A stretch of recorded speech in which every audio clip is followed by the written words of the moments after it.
This is Saurabh, and you're listening to my favorite talk show, The Weekly Show with Aditya. To be or not to be, that is the question. Whether it's nobler in the mind to suffer the slings and arrows of outrageous fortune, or to take arms against a sea of troubles, and by opposing end them, to die, to sleep no more, and by a sleep to say we end the heartache and the thousand natural shocks that flesh is heir to. It is a consummation devoutly to be wished, to die, to sleep, perchance to dream. There's the rub. For in that sleep of death, what dreams may come when we have shuffled off this mortal coil must give us pause. There's the respect that makes calamity of so long life. For who would bear the whips and scorns of time?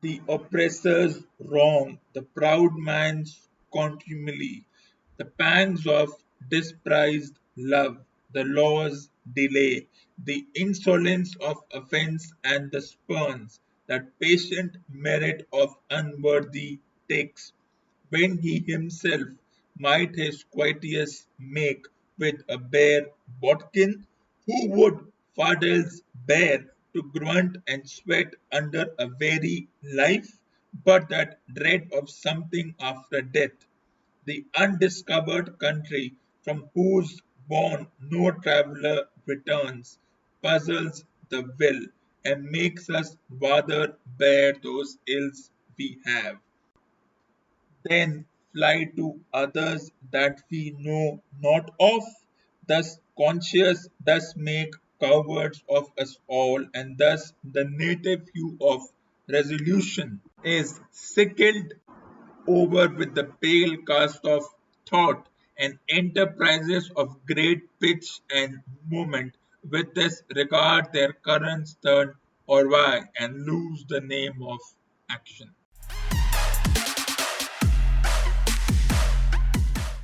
Now, this is a question for my listeners. The Saraleki I just spoke, I want my listeners to tell me from which play was this Saraleki extracted and who was the protagonist who spoke these words. First, five entries will get a very special prize. So, email me and get to know more about the prize. Night after night, I had to refuse Anatole's unbeatable eatables. And when I tell you, 2 nights in succession, he gave us those minuit de poulet petit dieu of his, and on another occasion his Timble the Rue de Vaux Toulousain. You will appreciate what I went through. It being my constant policy to strew a little unhappiness as I go by, I listen to point out the silver lining in the CS.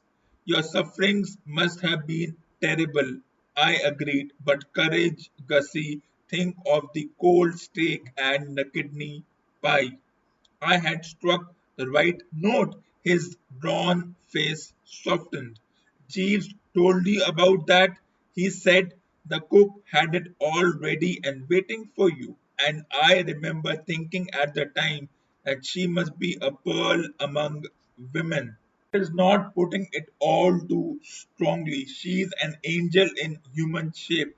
I spotted her solid merits the moment I saw her. You've seen her? Of course, I have seen her. You can't have forgotten that talk we had when I was in the cab about to start off for Paddington.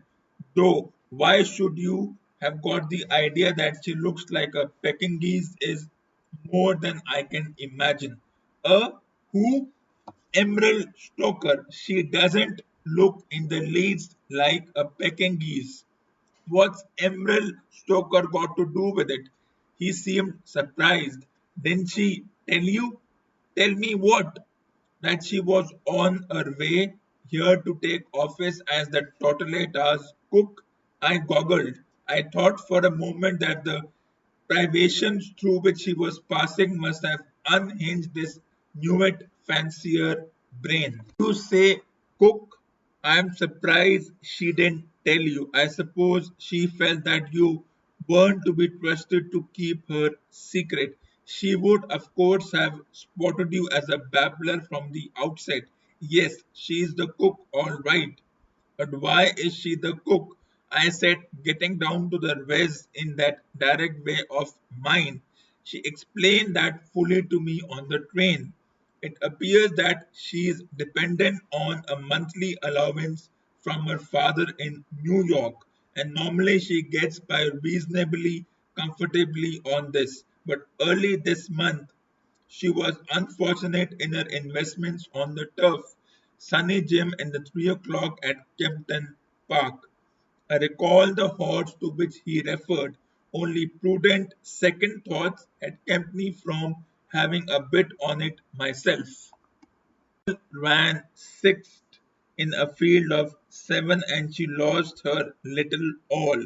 She was then faced with the alternative of applying to her father for funds, which would have necessitated a full confession of her rash act, or seeking some gainful occupation which would tide her over till, as she put it, the United States Marines arrived.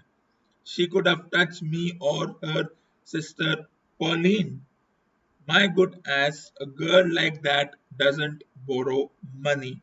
Much too proud. She decided to become a cook. She tells me she didn't hesitate more than 30 seconds before making her choice.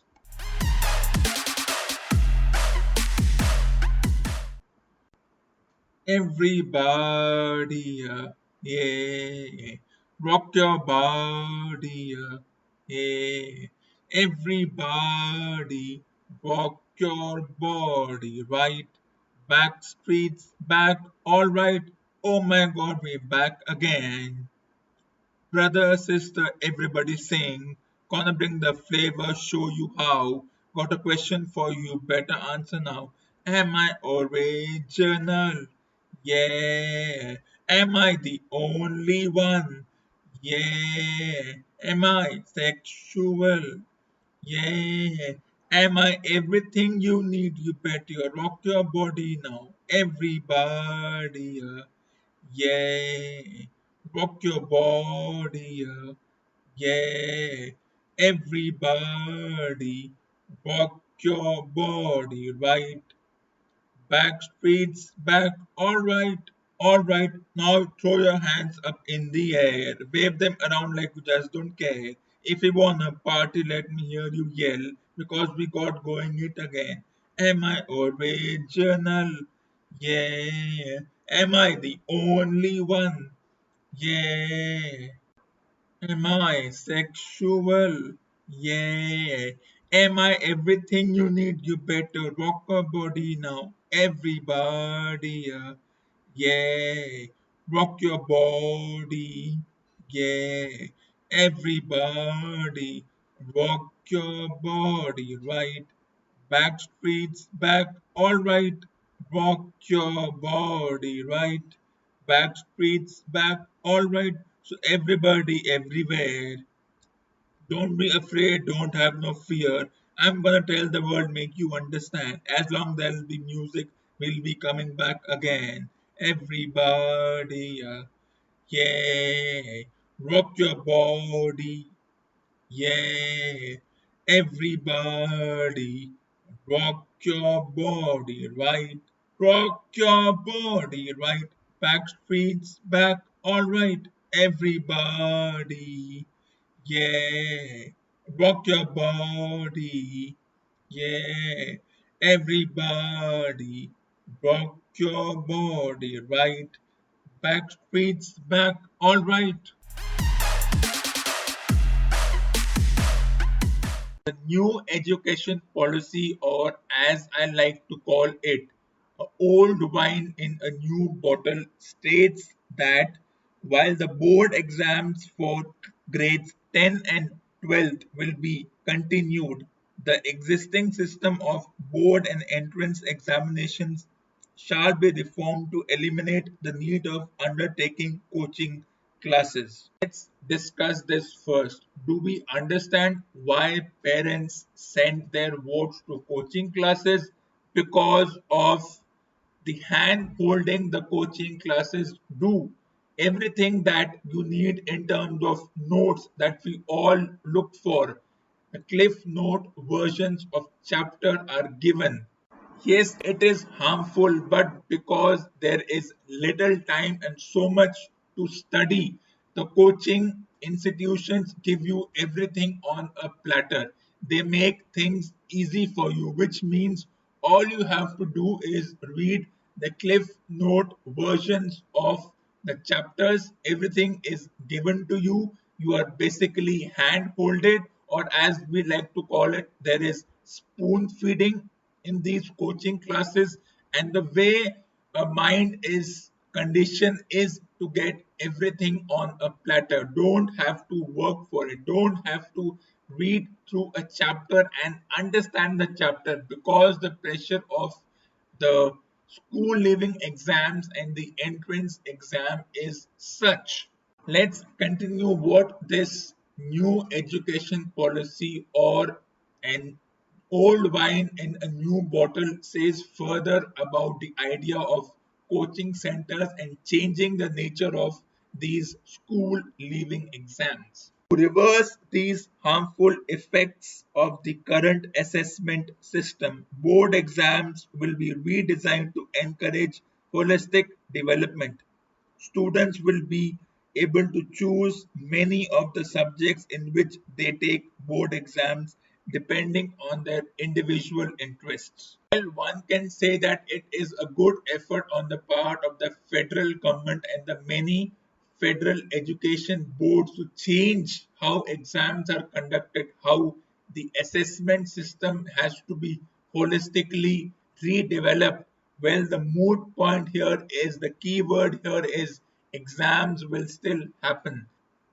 Isn't the idea of a new policy to change everything entirely? The terminology was new examination policy, then the first step would have been to totally eliminate the idea of exams, at least in schools, and reintroduce or reinitiate some other holistic evaluation system in which students don't have to sit for 3 hours, whether it's offline, online, or it's a combination of both, and just write answers, even if the idea is to encourage, as this policy states, experiential learning and critical thinking. It's impossible to have experiential learning and critical thinking if the idea of board exam remains, because the way the board exams have been fashioned for over years,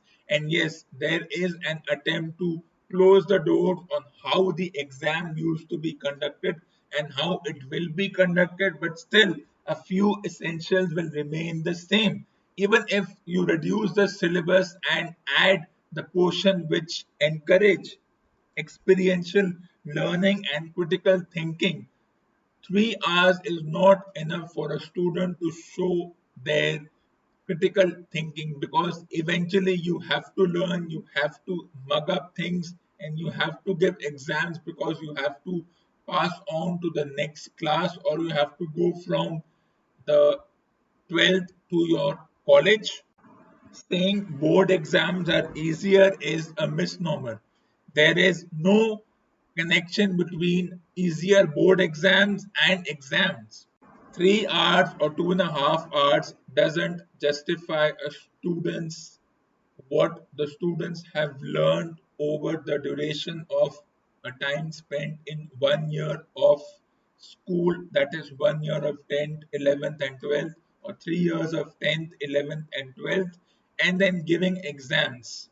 Let me read this line and then let's discuss it line by line.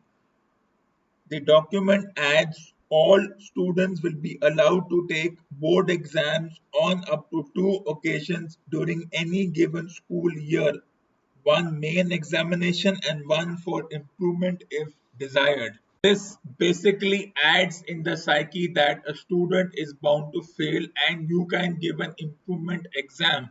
But the question is, why have such options in the first place? The option should be you give assignments, make projects, practical projects. Depending on the subject you choose, you will be assessed on it, you will be asked questions on it, and then you will be given the marks or whatever grades, and then you will go on to the next class because you have learned something, not because you sat down in a room with other individuals you do not know, other strangers, and you gave exams because exams are the core essentials. I never like the idea of exams.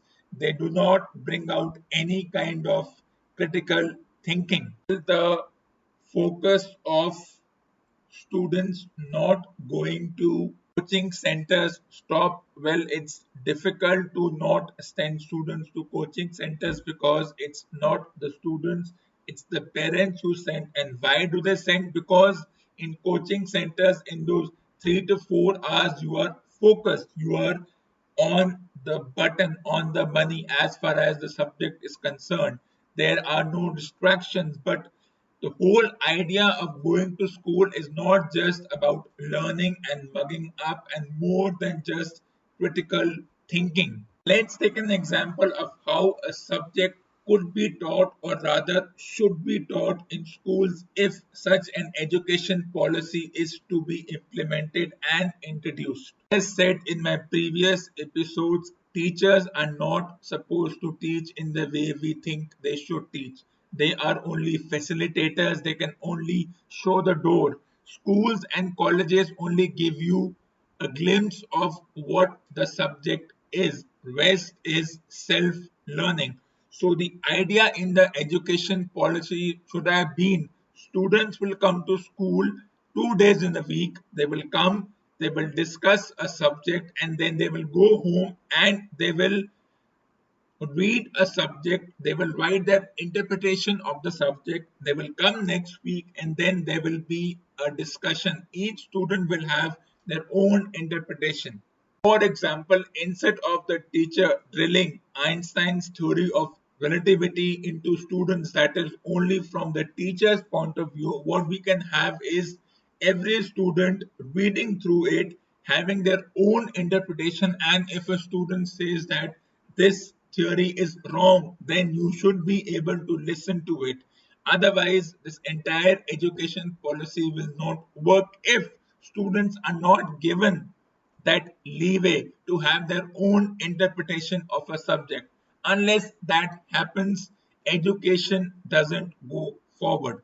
And then let's look at how we can improve a student's grammar. We cannot teach grammar by telling them that there is a noun, there is a verb, or there are clauses.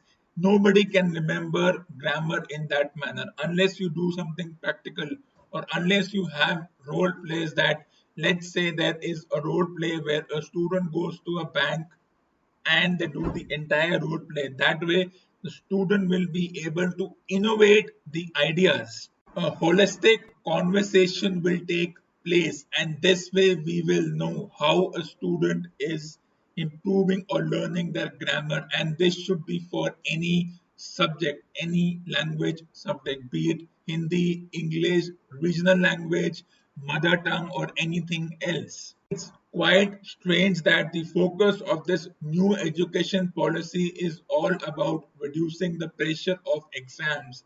Instead of saying that forget exams, let's change the entire thing in a holistic manner and add student in it.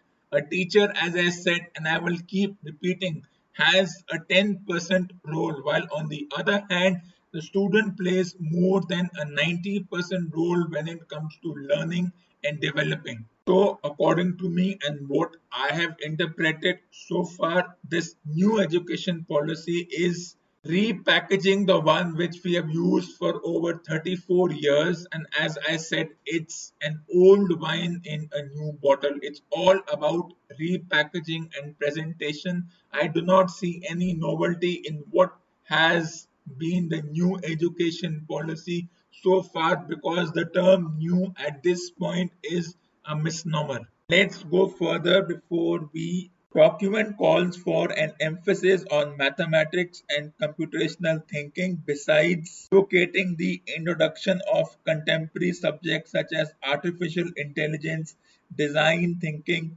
holistic health, and organic living. Yes, mathematics is important, but not all maths we learn has practical use. Does geometry have practical use in day to day? No, it has use for a certain profession, that is architecture. I am pleasantly surprised that after adding things like holistic thinking, artificial intelligence, this policy didn't add key domains like communication skills, that is how one can communicate through written, that is verbal and non-verbal modes, because unless you can communicate your ideas, you can structure your ideas into beginning, middle, on and end, whether it's a document, that is a written document, or a spoken idea. All these advocacies of artificial intelligence will not work if an individual is not able to get their ideas across. So communication skills should have been a part of this policy, which would have included both verbal, non-verbal, and written communication skills.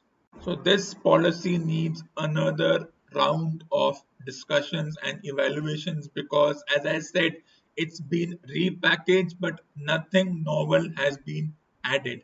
Nothing new, nothing as if some great changes have been made. It's only been repackaged and a few things have been added which we are already obsessed about.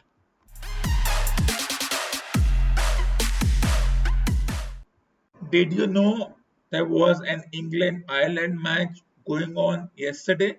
I would be surprised if my listeners say they had no clue that this was happening. They have some idea that England and West Indies played a tournament just before that, but I'm sure majority of you would have no idea that an England-Ireland tournament was also similarly scheduled in the intervening period between the England West Indies tournament, and post that when England face Pakistan, who have arrived and have played a couple of warm-up games. How does one look at a team like Ireland? Now, understand that just like the Test Cricket Championship, there is also an ODI Cricket Championship, which means that to qualify for the World Cup, you have to go through some qualifying points. Means basically they have borrowed this idea from other sports like football and hockey, and they have introduced a one day cricket championship, which means if they want to have a certain number of teams for the 2023 World Cup, which is still technically 3 years away, because the 2023 World Cup is scheduled to be played in November and December. Apart from the whole discussion around gaining points and qualifying for the said World Cup, which is still 3 years away, which means Ireland will have a lot of matches which they can play and they can hope to qualify. But how do you look at a team like Ireland? It's the same way we look at a team like Afghanistan. They are new in this. They only came to this sport 10 to 12 years ago, around 2007, 2008. So, as a team, they are still developing. They are not that great a team. They are not a strong team, and knowing beforehand that Ireland will lose to England like they predictably did yesterday. Did you even know that the match started at 6:30 p.m. Indian time? And why did the match start at 6:30 p.m. Indian time? because it was 2 p.m. local, and since this was Ireland and the time zones of England, Ireland, that is the entire UK and Wales are similar. They match, like the time zones in the subcontinent are similar, except for a bit of half an hour being ahead and being behind, which is a minor thing. Since time zones match, so therefore England and Ireland were able to schedule a day and night match. But on a hypothetical note, if this was the Indian team which had come to England to play, the match would have started at 3 p.m. or 3:30 p.m. England time because of the time difference. India is 4.5 hours ahead of England, which means that according to UK time, or what we call the GMT, matches have to start in such a manner that there is maximum viewership in India. So hardly will you see a match of England versus India, especially in India, which will start at 2 p.m. their local time. Because if a match starts at 2 p.m. local time, then it means 6:30 or 7 p.m. Indian time, which means people may not be able to watch beyond a certain hour if they watch the match till 12 a.m. local Indian time. But will they watch the match till 1:30 or 2 p.m. Indian time? It's the same story with the 20 over matches.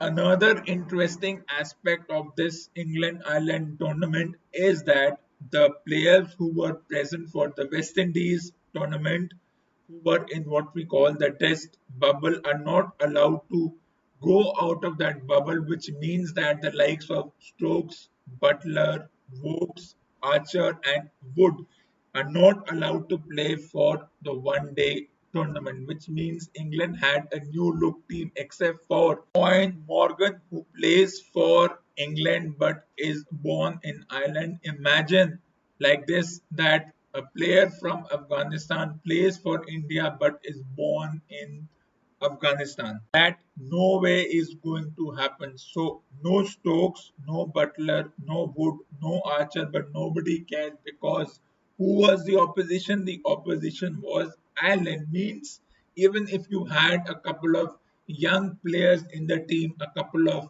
green horns, a couple of inexperienced individuals, it was valuable for them to play, because then they would gain that experience, and then 7 to 8 years from now, you would see the likes of Tom Banton, Sam Billings as the mainstays of the team. Imagine if this tournament was being held in India and the test players were not allowed to play for the 50 over matches, which means no Kohli, no Bumrah, no Shami, no Rohit Sharma. How would a team look without them? Who would be the captain? I'm curious to see. Maybe they would have the likes of Rahane, Rahul, Pant as the mainstays as far as the one day team is concerned. And I'm curious to see when the team goes to Australia, will they have different set of players? Will one set of players be not allowed to step into the other domain? Now, my listeners must be thinking, why talk about the Ireland team if they lose so regularly? Let me tell you. The thing is, unlike the England team, the Indian team, the Australian team, even to some extent the Afghanistan team and the Bangladesh team, the Ireland team, the Scotland team, the Netherlands team. Do you even know there were teams from Scotland and Netherlands? No, because they have been disbanded. They are not good enough as assessed by the ICC to play against good quality teams which are regular. So, as I said, Ireland, Scotland, Netherlands, Afghanistan do not play regularly. They play once in every 6 months, or they play against each other. Now, it was difficult for Afghanistan and Ireland to play against each other. So, this tournament was scheduled in a hurry, but it looked like more like an obligation, so that yes, the 50 over players could get back in the game, and they took ample advantage of the Ireland team's rustiness, which play once every 3 to 4 months, whether it's the dramatic call, the pandemic or no pandemic, island teams usually do not play so regularly. And if in a hypothetical situation this pandemic hadn't struck, this tournament would have never been scheduled. As I said, this tournament was scheduled because other teams could not make it and they didn't want too many teams coming into England or it would prick the security, biosecurity bubble and protocols. It's like saying that India is not a good enough team in football. Well, they don't play against quality teams. For example, I would say India should play against the teams of the Latin American countries, that is Brazil, Portugal, Spain, France, Germany on a regular basis, even if it's a friendly match, unless they play against teams who have been playing the sport and playing it regularly and have understood how the sport entails, what the fitness entails, how will India become a champion in this sport. It's all about playing regularly and playing against good teams and practicing of the best practices from the said teams.